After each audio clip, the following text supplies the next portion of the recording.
Students, मैं आशा करती हूँ कि आप सभी स्वस्थ होंगे और आप सभी की पढ़ाई एकदम बहुत अच्छी चल रही होगी। ठीक है, तो मैं आपको ट्राइंगल चैप्टर में 6.1 और 6.2 और इंट्रो फर्स्ट डे आपको करा चुकी हूँ। ठीक है, तो आज हम जो एक्सरसाइज स्टार्ट करने वाले हैं 6.3।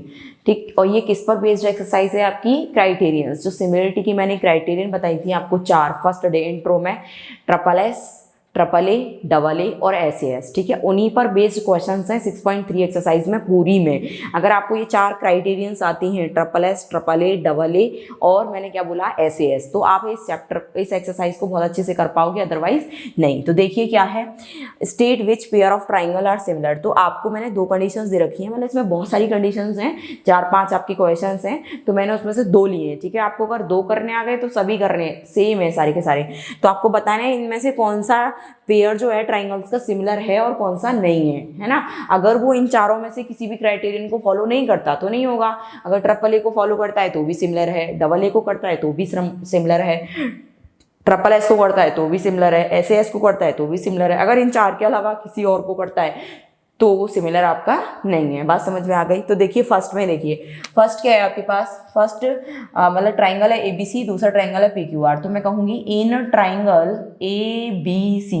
देखो वैसे तो 1 मार्क्स में क्वेश्चन पूछा जाए ये टिक द करेक्ट वगैरह में सिमिलर है या कौन सी सिमिलरिटी से देखते ही पता चल जाता है, लेकिन अभी मैं आपको सॉल्यूशन करके बता देती हूँ। ठीक, देखिए क्या है, in triangle ABC and PQR। तो देखिए एंगल A जो है वो एंगल P के करस्पॉन्डेंस और बिल्कुल इक्वल है, मतलब एंगल AB 60 है और एंगल PB 60 है। आगे बात समझ में? नेक्स्ट देखिए, नेक्स्ट है एंगल B, और एंगल B जो है वो किसके इक्वल है? एंगल Q के इक्वल है। एंड दूसरा वाला, लास्ट वाला क्या बचता है? Angle C that is equal to angle R। तो आपने क्या देखा कि तीनों के तीनों करस्पॉन्डिंग एंगल्स आपस में दोनों ट्राइंगल्स के क्या है? इक्वल है। तो ये कौन सी सिमिलरिटी से आपस में सिमिलर हुए? Bye triple S similarity. तो हम लिखेंगे bye triple S similarity, similarity criterion लिखना चाहो ये भी लिख दो, bye triple S similarity criterion. आप क्या कहेंगे? आप कहेंगे वी से दैट कि ट्राइंगल, क्या कहेंगे, ABC सिमिलर होगा ट्राइंगल PQR की। कौन सी सिमिलरिटी से हुआ है भाई? ट्रिपल एस सिमिलरिटी से। ठीक है, क्वेश्चन सभी को समझ में आ गया होगा किस तरीके से मुझे करना है। नेक्स्ट देखिए, नेक्स्ट पेयर को अगर मैं देखती हूँ तो मुझे इसमें भी बड़ा अच्छा सा कुछ लॉजिक दिख रहा है। क्या? देखो 70 और ये भी 70, इसके दोनों साइड एडजेसेंट दे रखी है एंगल की, इसकी भी दोनों साइड एडजेसेंट दे रखी है। देखते हैं कुछ लिंक बैठ रहा है क्या इसमें? देखिए क्या लिंक बैठता है इन ट्राइंगल। तो इसका सॉल्यूशन इधर कर देते हैं, चलो। इन ट्राइंगल, कौन कौन सा ट्राइंगल है? मैं ट्राइंगल लेती हूँ NML। कौन सा triangle? NML and triangle PQR। ठीक है, अब देखिए अगर मैं आपसे कहती हूँ कि एंगल M जो है वो एंगल Q के बराबर है, तो बिल्कुल है। एंगल M जो है वो एंगल Q के बराबर है, क्योंकि वो भी 70 और ये भी कितना है? 70 है। अगर मैं आपसे कहती हूँ कि NM साइड जो है वो किसके मतलब प्रपोर्शन में होगी? PQ के प्रपोर्शन में। किसके प्रपोर्शन में होगी? PQ के। उसके अलावा अगर मैं आपसे कहती हूँ ML साइड किसके प्रपोर्शन में होगी? QR। देखो भाई मैं ऐसे लिखती हूँ यहाँ से, अगर नहीं समझ में आ रहा हो, NM प्रपोर्शन में पहली दो साइड PQ, फिर मतलब पहले 2 नंबर उनको मिला के एक साइड बन रही है, मतलब अल्फाबेट्स को मिला के ML अल्फाबेट, तो ML, फिर हमने क्या ले लिया? QR। ऐसे लिखते हैं। ठीक है, बचेगा क्या? NL और PR। NL और PR यहाँ गिवन नहीं है तो उसको क्यों लिखे हम? ठीक है, तो ये आपने लिखा। तो NM की वैल्यू रखो, कितनी है? 2.5, PQ की रखो 5, ML की रखो 5 और QR की रखो 10। यहाँ से पॉइंट हटाया, 0 बढ़ा, ये आ गया 1/2। ठीक है, ये भी कितना आया कट के? 1/2।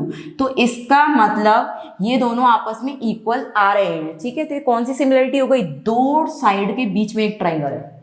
कौन सी सिमिलरिटी है? 2 साइड के बीच में एक ट्राइंगल है। तो by SAS similarity these triangle are similar to each other. बात समझ में आ गई? लिख दोगे ना?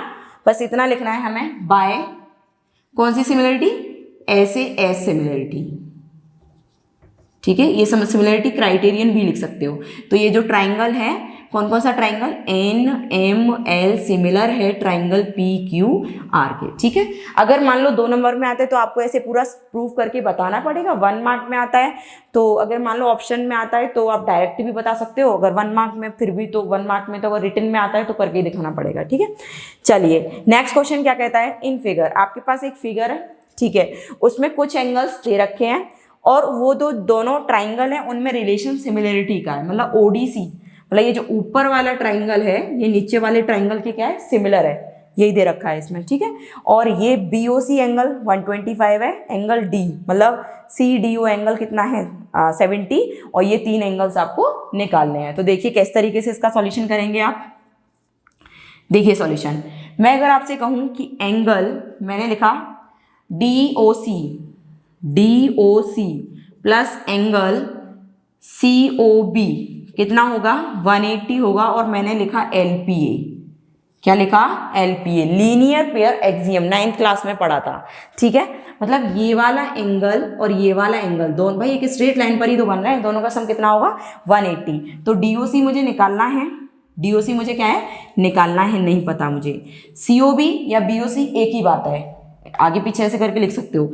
ये कितना हो गया 125, कितना आया भाई 180। तो यहाँ से आप देखेंगे कि एंगल DOC जो है वो निकल के कितना आ गया 55, माइनस करना सभी को आता है, कितना आ गया 55, 180 माइनस 125 दैट इज 55।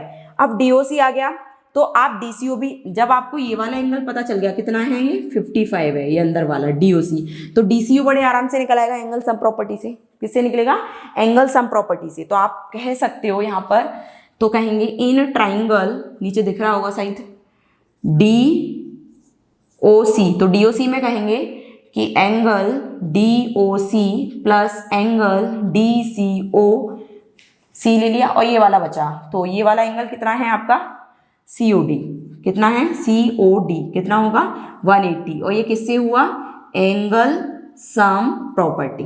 बात सभी को समझ में आ गई, मतलब इस एंगल का इस एंगल का इस एंगल का सम कितना होगा 180।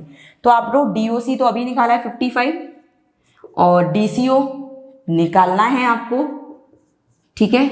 और COD कितना है आपका, COD आपको दे रखा है 70, कितना आ गया 180, कितना आ गया 180। 70 प्लस 55 कितना हो जाएगा 125, कितना आ जाएगा 125, इधर कर देते हैं। तो एंगल DCO प्लस 125 इक्वल 180, तो यहाँ से एंगल DCO कितना निकल के आ गया 55, कितना निकल के आ गया भाई 55। तो 2 एंगल आप निकाल चुके हो, ये भी निकाल दिया, ये भी निकाल दिया, सभी को समझ आ गया होगा अच्छे से। अब आपको निकालना है OAB, कौन सा निकालना है OAB। जब OAB निकालना है तो देखो मैं इसको ऊपर कर देती हूँ, थोड़ा सा रफ कर देते हैं। देखिए अगर मुझे अब कौन सा निकालना है OAB, OAB और मैंने क्या कहा OCD, मैं कहूंगी कि OAB इक्वल होगा OCD के। अब आप कहोगे ऐसे कैसे लिख दिया आपने, अब आप क्या कहोगे ऐसे कैसे लिख दिया।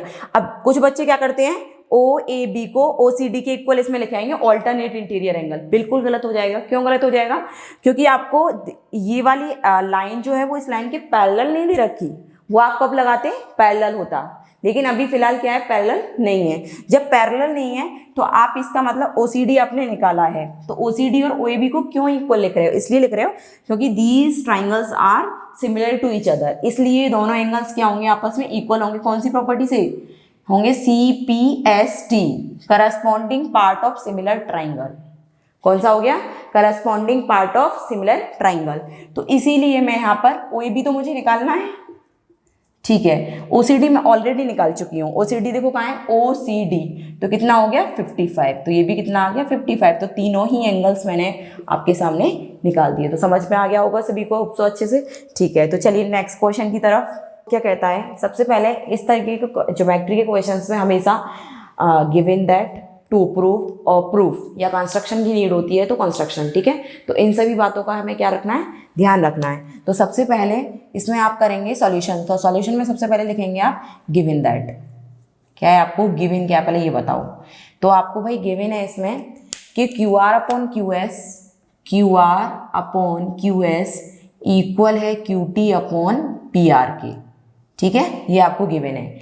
एंड वन एंगल वन, तो and angle one equal angle two, ये इस तरीके से फिगर है। इसमें क्यू आर अपॉन मतलब Q R upon Q S और Q T upon P R equal है, ठीक है, इस तरीके से रेशियो, और एंगल वन एंगल टू के इक्वल है। So that P Q S T Q R के सिमिलर है। पी क्यू एस कहाँ है, P Q S T Q R के, ठीक है, क्या करना है, सिमिलर है, ये प्रूफ करना है। तो सबसे पहले गिवन दैट हो गया टू प्रूफ भी लिखिए, स्टेप्स का ध्यान रखना है, स्टेप ऐसे ही लिखने हैं, ठीक है। तो टू प्रूफ में लिखोगे angle P Q S similar है ट्राइंगल टी क्यू आर के। अब देखिए, अब इसमें आप करेंगे प्रूफ, क्या करेंगे, प्रूफ। तो प्रूफ में देखिए क्या करोगे, प्रूफ में सबसे पहले आप ये कहोगे in triangle P Q S and triangle T Q R, दोनों ही ट्राइंगल्स में मैं देखिए क्या कहते हैं। अगर मैं आपको गिवन कंडीशन क्या थी कि Q R upon Q S equal है Q T upon P R के, ठीक है, और ये भी इक्वल है कि एंगल वन जो है एंगल टू के इक्वल है, एंगल वन एंगल टू के इक्वल है, ठीक है, ये भी गिवन है और ये भी आपको क्या है, गिवन है। देखिए एंगल वन एंगल टू के इक्वल है, तो इसका मतलब साइड्स भी आपस में कैसी हो सकती हैं, इक्वल हो सकती हैं, मतलब क्यूपी जो है वो पी आर के इक्वल हो सकती है, क्योंकि अपोजिट एंगल्स इक्वल हैं तो अपोजिट साइड्स इक्वल होती हैं, प्रॉपर्टी होती है आइसोसेलेस ट्रायंगल की। तो मैं लिखूंगी कि क्यूपी साइड जो है वो पी आर के इक्वल होगी, तो opposite sides of equal angle लिख सकते हो, opposite side to the equal angle are equal, ठीक है। इसलिए अब क्या होगा, क्यूपी पी आर, अब इसको रिप्लेस इक्वेशन फर्स्ट में पुट कर दो, तो put in first equation put करोगे तो जहां भी पी आर है वहां क्यूपी पुट कर दो, क्या पुट करोगे, क्यूपी। अब देखिए फिर अपने आप क्वेश्चन हो जाएगा तुम्हारा, तो आप लिखेंगे Q R upon Q S और यहां पर क्यू टी, अब पी आर को क्या लिख सकते हो, क्यूपी, पी आर को लिख सकते हो क्यूपी। अब देखो फिगर को, अपने को क्या देखोगे, ये देखो क्यू आर पूरी साइड, क्यू एस ये छोटी वाली साइड, क्यू टी पूरी साइड, क्यू पी छोटी वाली साइड। अब कुछ लग रहा है आपको, देखिए क्या लग रहा है आपको, कौन कौन से ट्रायंगल लेना था, पी क्यू एस और T Q R, P Q S और टी क्यू आर, ठीक है। तो मतलब छोटा वाला ट्राइंगल जो अंदर बन रहा है और ये बड़ा वाला ट्राइंगल, तो छोटे वाले बड़े वाले ट्राइंगल की साइड छोटे वाले ट्राइंगल के प्रोपोर्शन में, ऐसे ही इधर भी प्रोपोर्शन में, तो दो साइड्स तो प्रोपोर्शन में मिल गई, एक एंगल दोनों में कॉमन है, angle Q, P Q S में भी एंगल क्यू आता है और टी क्यू आर में भी एंगल क्यू आता है। तो आप लिखेंगे कि angle P Q S equal होगा एंगल टी क्यू आर के, क्यों इक्वल होगा, कॉमन एंगल, क्या लिखोगे भाई, कॉमन एंगल। आगे बात समझ में, कौन सी सिमिलरिटी लग गई है, दो साइड, मतलब कि कौन सी ये वाले जैसे कि पी क्यू एस और टी क्यू आर है ना, तो ये दो साइड, एक तो ये वाली साइड हो गई, एक ये वाली साइड हो गई पूरी, उसके बीच में क्या आ रहा है, एंगल आ रहा है, उसके बीच में क्या आ रहा है, एंगल, तो एस ए एस, तो bye S A S similarity, S A S similarity आप क्या कहेंगे कि triangle P Q S similar होगा ट्राइंगल टी क्यू आर के। तो आपका क्वेश्चन हो जाता है प्रूफ, हैंस प्रूफ्ड। बात सभी को समझ में आई या नहीं आई, ठीक है, थोड़ा सा इसमें कम स्पेस था, मैंने ऐसे कर दिया, पी क्यू एस सिमिलर है किसके, टी क्यू आर के। क्वेश्चन सबको समझ में आ गया होगा। देखिए next question, that is most important for exam point of view. देखिए क्या है क्वेश्चन में, सेम तरीका सॉल्यूशन का, सबसे पहले गिवन दैट लिखिए, क्या लिखिए, गिवन दैट। तो गिवन है कि आपको दो ट्राइंगल क्या है, कॉन्ग्रुएंट दे रखे हैं, कॉन्ग्रुएंट का साइन होता है, तो triangle A B E congruent है ट्राइंगल ए सी डी के, ठीक है, ए बी ई, देखो ए बी ई इस तरीके से ट्राइंगल ए सी डी के क्या है, कॉन्ग्रुएंट है, ठीक, ये आपको गिवन है। उसके बाद आप लिखिए टू प्रूफ, क्या लिखेंगे, टू प्रूफ। तो टू प्रूफ आप देखिए क्या करना है, टू प्रूफ करना है कि angle A D E similar है ट्राइंगल ए बी सी के, क्या है भाई, सिमिलर है, तो आपको ये करना है क्या, सिमिलर। अब करिए प्रूफ, क्या करेंगे, प्रूफ। तो प्रूफ में देखिए क्या करेंगे, तो जो चीज गिवन है उससे कुछ लिखो, in triangle A B E and A C D in triangle A B E and A C D. देखो जब कोई भी चीज आपस में कॉन्ग्रुएंट है तो उसका मतलब उसका करस्पॉन्डिंग एंगल और करस्पॉन्डिंग साइड्स दोनों ही चीज आपस में क्या है, इक्वल है। तो मैं लिख सकती हूं यहां से ए डी इक्वल है किसके, ए के, मतलब इसकी ए डी साइड इक्वल है ए साइड के। आगे बात समझ में।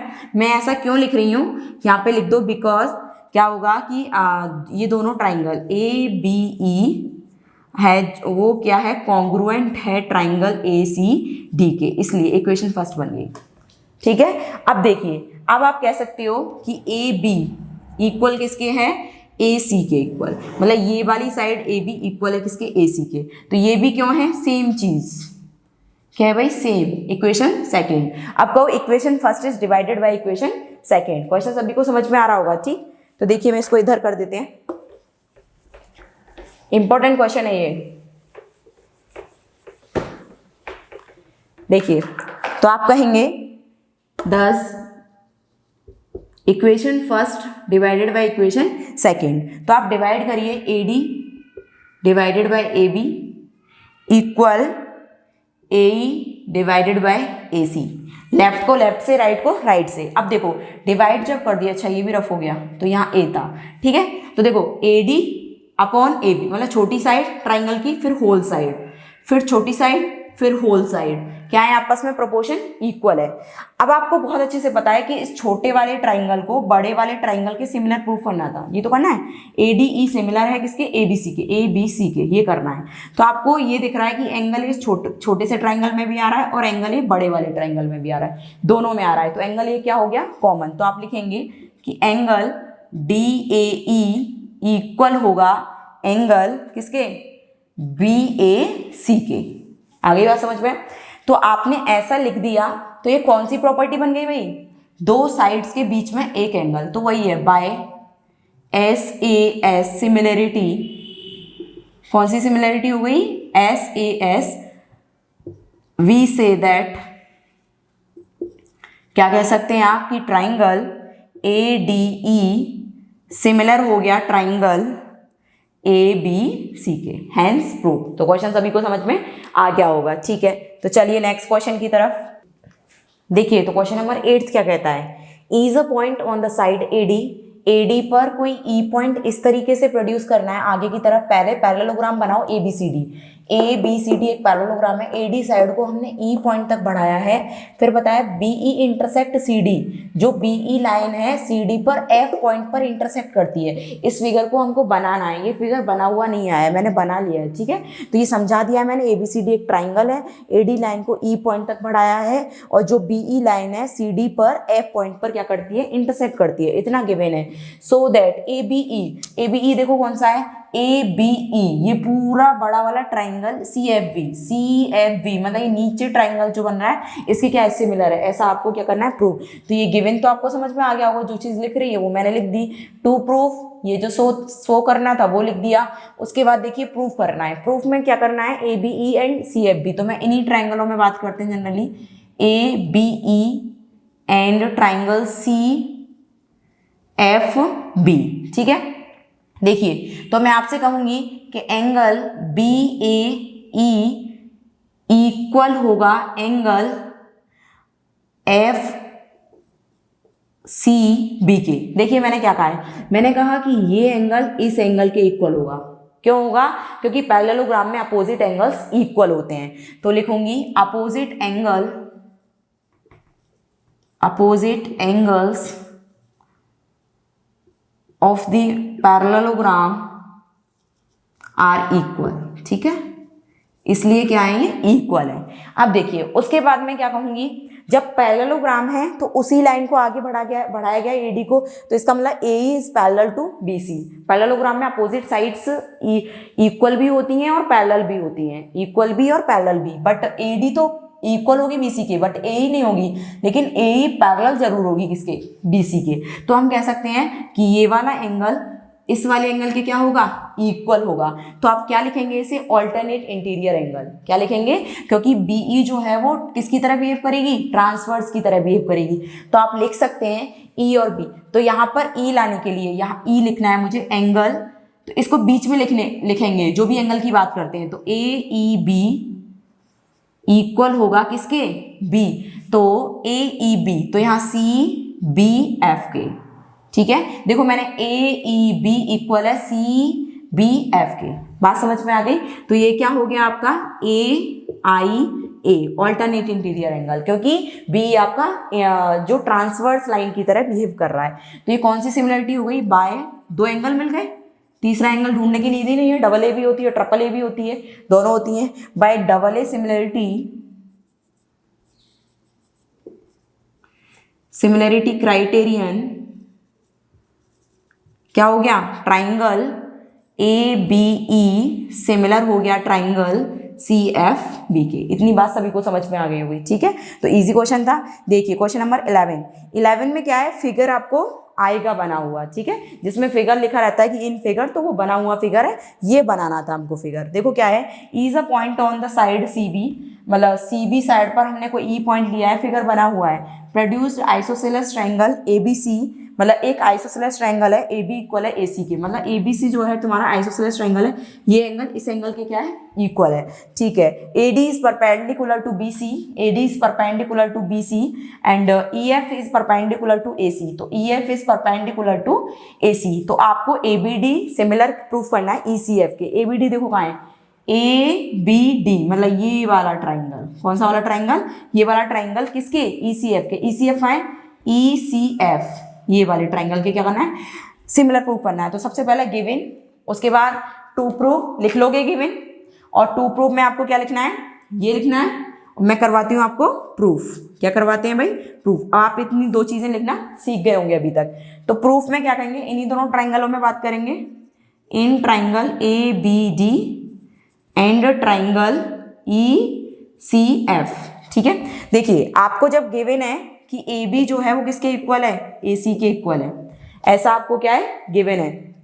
एक बात बताओ, जब ये साइड इस साइड के इक्वल है तो इसका मतलब ये एंगल भी इस एंगल के क्या हो गया, इक्वल होगा। किससे होगा, क्योंकि आइसोसेलेस ट्रायंगल में जब अपोजिट साइड्स इक्वल होती हैं तो अपोजिट एंगल्स भी इक्वल होते हैं, इसलिए मैंने बोला था कि एंगल बी एंगल सी के इक्वल गिवन है एक तरीके से, क्योंकि साइड्स इक्वल है। तो हम लिखेंगे कि अपोजिट, यहाँ पर मैं लिखने वाली हूँ कौन सा एंगल है, बी, और उसका कौन सा है, सी। तो मैं लिखूंगी ए बी डी इक्वल होगा ई सी एफ के। क्यों होगा, opposite angle to the equal side are equal, ठीक है। एक एंगल मिल गया, एक और एंगल मिल जाए, एक और एंगल किससे मिल जाएगा, परपेंडिकुलर से। किससे मिल जाएगा, परपेंडिकुलर से। परपेंडिकुलर आपको है ए डी बी, आप लिख सकते हो, दिख रहा होगा शायद, ए डी बी इक्वल है ए डी बी किसके, ई एफ सी के, ई एफ सी के। देखो मैंने क्या बताया कि ये वाला एंगल जब इधर से 90 है तो ऑब्वियसली इधर से भी 90 होगा, ये 90 है तो ये भी क्या है 90 है, तो दोनों 90 है। तो ये आप लिख सकते हो ईच 90, ईच 90। कौन सी सिमिलरिटी हो गई, डबल ए, ये भी एंगल ये भी एंगल, तो कहेंगे bye double A similarity criterion, इधर लिख दीजिए बाय डबल ए। दोनों क्वेश्चन डबल ए से हो गए, इस एक्सरसाइज में बहुत सारे क्वेश्चन डबल ए से हो रहे हैं। By double A similarity criterion क्या कहोगे आप कि triangle A B D similar होगा ट्राइंगल ई सी एफ के, और क्वेश्चन आपका हो गया हेंस प्रूफ। तो समझ में आ गया होगा क्वेश्चन आपको, ठीक है। तो चलिए नेक्स्ट क्वेश्चन की देखिए। तो क्वेश्चन नंबर 13 क्या कहता है, D is a point on the side B C. हमने बी सी साइड पर कोई डी पॉइंट लिया, ये फिगर मैंने बनाया है, बना हुआ नहीं आएगा पेपर में क्वेश्चन जब आएगा, ठीक है। बी सी पर लेना है, ट्राइंगल ए बी सी इस तरीके से है, और ए डी सी इक्वल है किसके, ए डी सी, मतलब ये वाला एंगल किसके इक्वल है, बी ए सी, मतलब इस पूरे एंगल के क्या है, इक्वल है। जो भी हो, 40 है तो वो भी 40 है, 90 है तो ये भी 90 है, इस तरीके से। So that C A square equal C B into C D के। ये क्वेश्चन CBSE में कई बार पूछा गया क्वेश्चन है, इंपॉर्टेंट क्वेश्चन है, ठीक है। इस पर लिख लीजिएगा भले की तरह, कैसा क्वेश्चन है, इंपॉर्टेंट क्वेश्चन है। देखिए तो मैंने गिवन लिख दिया है कि गिवन ये है, प्रूफ मैंने लिख दी, टू प्रूफ लिख दिया है, मैं करूंगी प्रूफ। तो देखिए प्रूफ में क्या कहेंगे, in triangle B A C and triangle A D C, ठीक है। देखो कौन कौन से ट्राइंगल में बात कर रही हूँ, BAC और ADC, इन दोनों ट्राइंगलों में मैं बात कर रही हूँ। ठीक, अब देखिए मैं लिख सकती हूँ आपके सामने कि एंगल BAC इक्वल है एंगल ADC के। तो ये तो मुझे डायरेक्ट गिवन है, ये तो गिवन है कि ये वाला एंगल इस वाले एंगल के क्या है, इक्वल है। तो इसमें मैंने कुछ नहीं लिखा। ठीक है, अब देखो मैं कौन कौन से ट्राइंगल ले रही थी, BAC और ADC। BAC पूरा होल और DAC पूरा होल। तो मैं देख रही हूँ कि एंगल C जो है वो दोनों में कॉमन आ रहा है, मतलब इस वाले पार्ट में भी कॉमन आ रहा है और पूरे होल में भी आ रहा है। तो वो क्या है, कॉमन है। तो मैं लिखूंगी कि एंगल BCA इक्वल होगा एंगल ACD के। ये क्यों होगा भाई, ये इसलिए होगा क्योंकि ये आपका क्या हो गया, कॉमन एंगल है। कैसा एंगल है, कॉमन एंगल है, दोनों ही ट्राइंगल्स में आ रहा है। तो कौन सी सिमिलरिटी हो गई, bye double A similarity. Double A similarity, दोनों ही ट्राइंगल्स आपके क्या हो गए, सिमिलर हो गए। कौन कौन से, आप लेके चले थे BAC सिमिलर है ट्राइंगल ADC के। ठीक है, सिमिलर हो गए। तो आप इनकी करस्पॉन्डिंग साइड्स का रेशियो प्रोपोर्शन में लिख सकते हो बाय CPST। किससे, CPST, corresponding part of similar triangle. तो आप लिखेंगे BA किसके प्रोपोर्शन में है, AD के। भाई एक साइड जो पहली दो ले रहे हैं तो पहली दो, फिर दो तो फिर दो, ऐसे लेना होता है। AC अपॉन DC, लास्ट क्या बचेगी, BC अपॉन AC। अब देखो मुझे तो AC स्क्वायर चाहिए ना, CA स्क्वायर है AC स्क्वायर, बात एक ही है। तो इसका मतलब इन दोनों से काम चलेगा। ठीक है, तो दैट मीन्स मैं लिख सकती हूँ AC अपॉन DC इक्वल है किसके, BC अपॉन AC। ठीक है, तो ये AC कितना हो जाएगा, AC स्क्वायर, और ये आपका CB इंटू CD, तो BC कितना हो जाएगा, यहाँ से क्रॉस AC स्क्वायर, इन दोनों का cross multiply BC into DC। अब थोड़ा लिख दो अपने जैसे प्रूफ है उसके जैसा।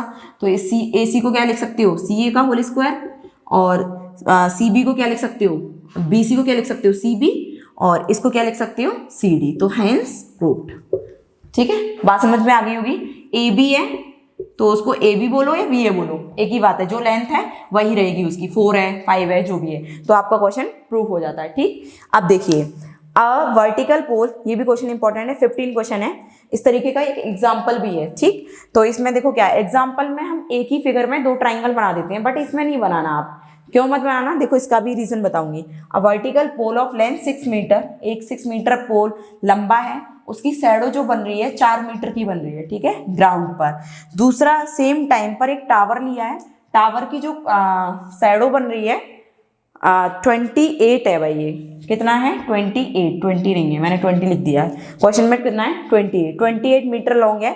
Find the height of the tower. तो टावर की आपको क्या निकालनी है, हाइट निकालनी है। भाई पोल और टावर अलग अलग चीजें हैं, इसलिए हमने अलग अलग फिगर बनाया है। ठीक है, तो देखिए सॉल्यूशन इन ट्राइंगल, कौन से triangle, ABC and triangle DEC।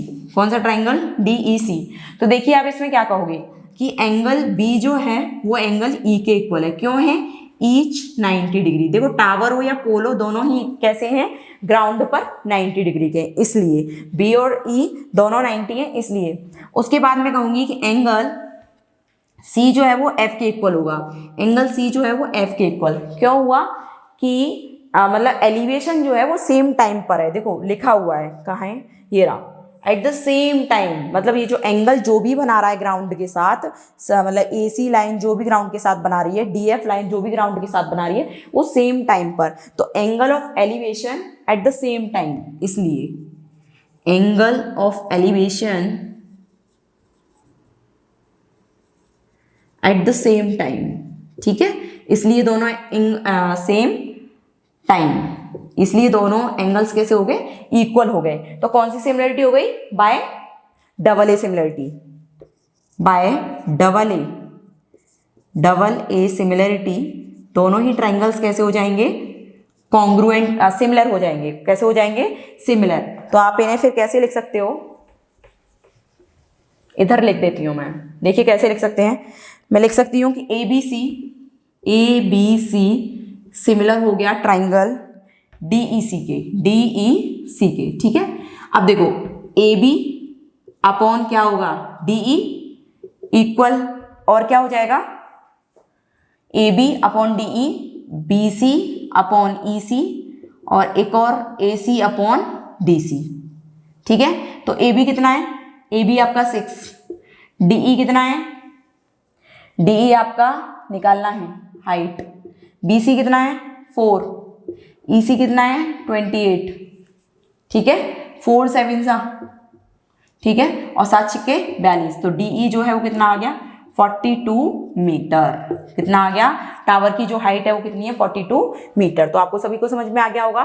ये लिख दो CPST से है, ये किससे है CPST से है। सिमिलर प्रूफ करने के बाद ये भी जो भी चीज लिखते हैं हम यहाँ भी लिख देना CPST।